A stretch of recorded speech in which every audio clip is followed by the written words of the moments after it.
is an international disgrace to our president, Bola Ahmed Tinubu. Allegedly, I believe all of you are aware that Bola Ahmed Tinubu traveled to go and see nnamdi Kanu at Sokoto Correctional Center. But nnamdi Kanu denied of seeing Bola Ahmed Tinubu one-on-one. And they went back in shame. Now, they end it there. Reaching yesterday, Bola Ahmed Tinubu sent some of his delegates privately to go and have talk one-on-one with nnamdi Kanu. I believe all of you are aware that the UK is now aware and also taking action. They've already fixed a date, which is 7th of, I think it's 7th of July, that have been framed to take over their own case. Now, after ECOWAS saw that particular information, then ECOWAS then took it upon themselves, then writing a petition to the government of Nigeria, telling them that they are not coming even before the date framed by the UK. You understand? So now, as the federal government of Nigeria is actually seeing the case, the level is actually getting up to now. So Bola Ahmed Tinubu then traveled to go and see him there at that Sokoto Correctional Center. He denied seeing him, and the only response that he gave to some of the officers that is actually working in that correctional center is that, go and tell him that what I need is dialogue, or you should give him that freedom to go. Now, they now allow him to go inside back again, and Bola Ahmed Tinubu went back without seeing him. So reaching yesterday, Bola Ahmed Tinubu sent his own private stakeholders to go and see nnamdi Kanu one-on-one. I will play the video for you people to watch what is currently going on, because the pressure coming out now from international source is becoming too much, and they are now seeing it as something that is going to be bigger than them when it explodes. In fact, just take your time and watch the video. As you're going to share the video now, in fact, share it as much as you can. You understand? Because the only thing I need from you right now is to let the whole world see what is actually going on now. So they are now going secretly to negotiate with nnamdi Kanu. Now, when the private stakeholders went to go and see nnamdi Kanu, all these things have been going on the ground. You never see this information at any platform of this particular country. It's only we, bloggers like this now, that have this information that can be able to tell you all things happening on the ground. Because anything concerning Biafra or nnamdi Kanu, you will never see it in the platform of Nigerian platform. You never see it. They will never show you all the secrets. So now, when they get there, they intend speaking with nnamdi Kanu. They're told, they give, because I know the last time that Bola Ahmed Tinubu went there, they offered him, was that 100 billion. But nnamdi Kanu said, I'm not after your money. Now, reaching when the stakeholders went there to go and see him, they made him different offers. The offers are still yet to be confirmed. You understand? That one, they have not disclosed it. But after watching the video, you get to understand some certain things. So now, immediately they get there now. So they now tell nnamdi Kanu that they want to free him. They want to release him. You understand? Since all the whole matter now is release nnamdi Kanu, release nnamdi Kanu, they've actually seen how the Southeast have been burning since all this while. So now, what they currently did is that they met nnamdi Kanu, but nnamdi Kanu rejected everything. He rejected everything, the whole offer that they gave to him. What he told them is that my release is not issue.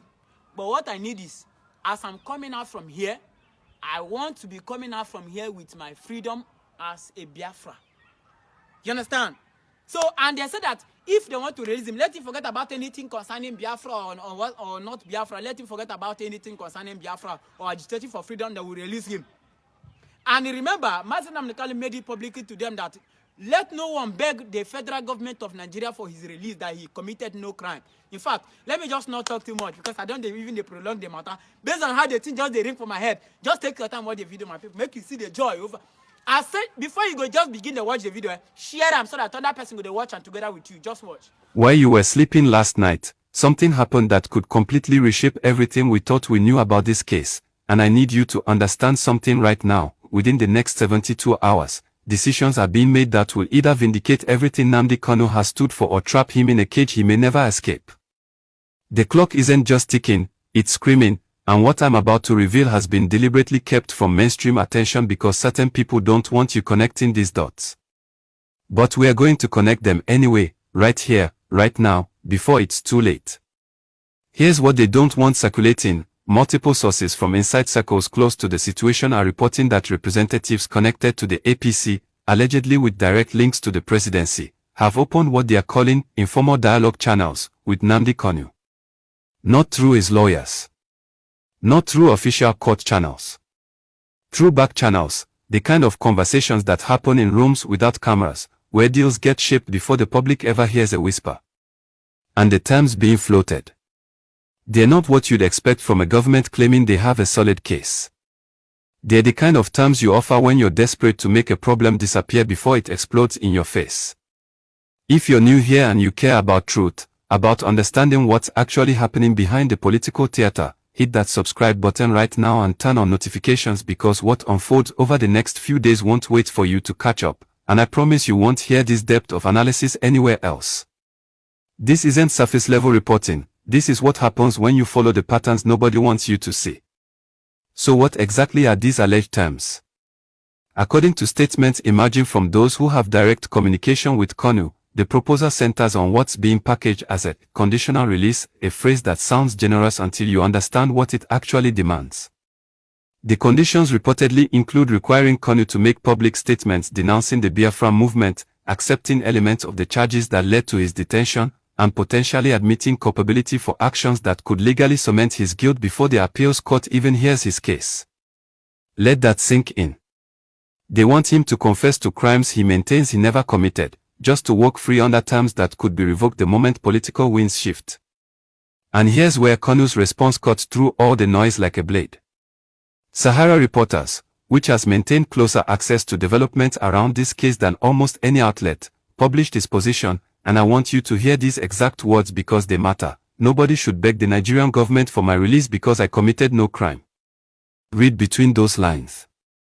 This isn't just defiance, this is strategic legal positioning.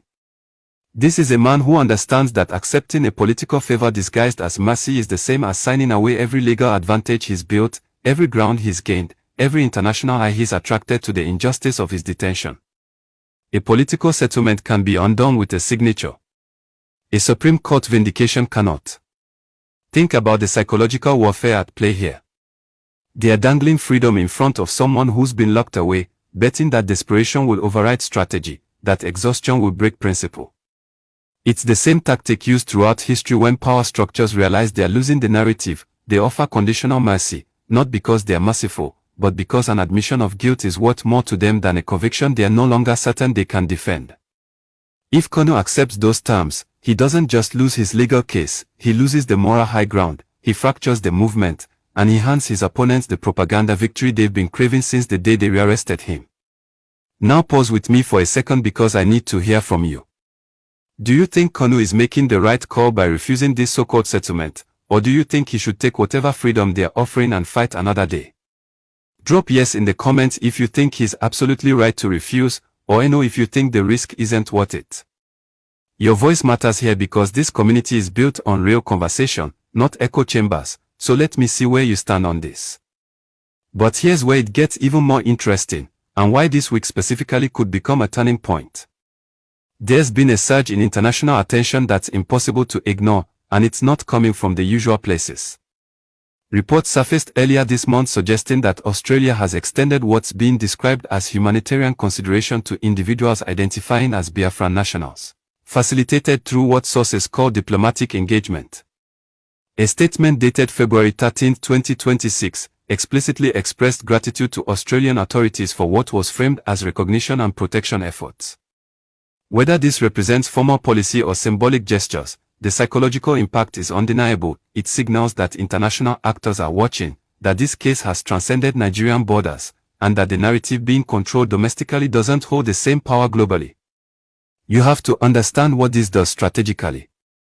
Every international statement, every foreign acknowledgement, every diaspora mobilization adds pressure that domestic political calculations can't ignore. Governments care about international reputation, about foreign relations, about how they are perceived on the world stage. When international bodies start paying attention, when foreign governments begin making statements, when diaspora communities organize at scale, the cost-benefit analysis changes. Suddenly, the quiet backroom deal becomes harder to justify. Suddenly, the optics of holding someone indefinitely on charges that won't stand up to international scrutiny become politically expensive. And that's exactly why you need to make sure you're subscribed and that bell icon is activated right now, because I'm telling you, this week, possibly within the next 48 to 72 hours, we are expecting major movement. Whether it's statements from legal teams, development in the appeals process, or responses from government officials trying to control the narrative before it spirals further out of their grasp, something is coming.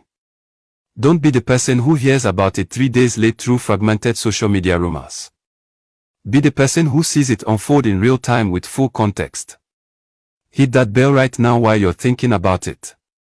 Before we close, there's a critical piece of this puzzle that we've already covered in detail on this channel that you absolutely need to see: investigative findings involving alleged international elements connected to the case, including claims about Israeli involvement and African Union inquiries into the judicial process itself. That video is live right now, titled Breaking: Bola Ahmed Tinubu and Justice Omotosho in Trouble as African Union probes Kanu life sentence. It's waiting for you on the channel homepage, and the moment I finish speaking, that video is going to pop up directly on your screen. When it does, don't scroll past it, tap it immediately and watch the full breakdown, because you can't fully understand the pressure being applied without seeing both angles. The full picture only comes together when you connect these pieces. This isn't just a legal case anymore. This is a test of whether principle can outlast political pressure, whether a movement can survive attempts to decapitate its leadership through coercion disguised as compromise, and whether international attention can actually translate into accountability. The next moves will reveal who's been bluffing and who's been playing chess while everyone else thought it was checkers. If this breakdown gave you clarity you won't find anywhere else, hit that like button. It costs you nothing but tells the algorithm this content matters and helps us reach thousands more who need to see it. And if you know someone following this case closely, share this video with them right now. Don't wait. They need to see this today, not next week when it's already old news. Thank you for being here, for thinking critically, and for refusing to accept surface-level narratives. Stay informed, stay sharp, and I'll see you in the next update.